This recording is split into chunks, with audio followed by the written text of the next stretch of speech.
Mirisi na, gaba pa. Ayon po yan sa mga nag-comment sa balitang ito.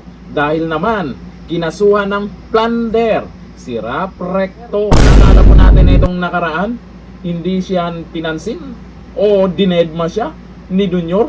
Ito yung video.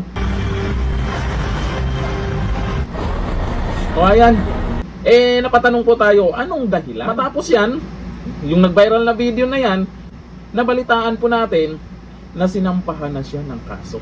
Kaya yung mga nag-comment dyan, halos pare-parehas. Lagi sinasabi nila, Mirisi, gaba. Pero para sa akin, ang komento ko dito, baka sisi na naman sa Duterte to. O ayon po dito sa balita ngayon, breaking, Rap Recto sinampahan ng kasong plunder. Naharap sa plunder cases sa Office of the Ombudsman sina Rap Recto, dating Finance Secretary at kasalukuyang Executive Secretary, at Emmanuel Ledesma, dating Pangulo ng PhilHealth. Ang reklamo ay inihain ng Save the Philippines Coalition kaugnay ng umano'y illegal at unconstitutional na paglipat ng 60 billion na pondo ng PhilHealth patungo sa National Treasury. Yan pala yung naging dahilan. Yung pumirma kaya niyan, yung huling nagdesisyon niyan, may mas mataas ba na nakakaalam tungkol diyan sa 60 billion na pondo ng PhilHealth? Bakit hindi nyo isama? Sa bagay, hindi pa siya pwede sigurong kasuhan, di ba? Impeachment na lang. Yung muling pumirma.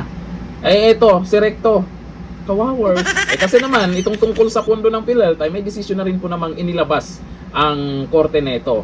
Talagang hindi pwedeng ibalik na lang.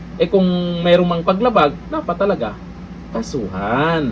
Ayon sa complainants, nagkaroon umano ng sabwatan ang mga akusado upang ilipat ang pondo ng State Health Insurer, isang hakbang na, ayon sa kanila, ay labag sa konstitusyon at nagdudulot ng nakalaan sana para sa serbisyong pangkalusugan ng mga Pilipino. Nagsabwatan daw. Bakit sila lang ba yung nagsabwatan? Wala bang iba dyan na talagang siya yung ulo? Siya yung mastermind? Wala bang mastermind dyan talaga dito sa nangyayaring korupsyon? Dito naman, ay okay din naman to. At least, merong mga naglakas loob dyan para sampahan siya ng kaso. Yun nga lang ang tanong. Palala sa ombudsman yan.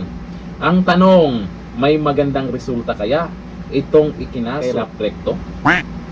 Iginiit ng grupo na ang 60 billion ay pondo ng mga miyembro ng PhilHealth at hindi dapat basta mailipat o magamit sa ibang layunin ng walang malinaw na legal na basihan. Grabe ngayon no? Pag mali yung ginawa, ibalik na lang. Good news po para sa mga nag-comment. May mga nababasa po tayong mga comment dyan. Ay good news para sa kanila. Mirisi na, gaba pa. Ano kaya yung, nasaan na kaya yung pera na yan? 60 billion petot-tet ng PhilHealth. Nasaan kaya yan? Sino kaya ang mastermind dyan? Sana hindi lang si Rap Recto, di ba? Hanggang dito na lang. Thank you.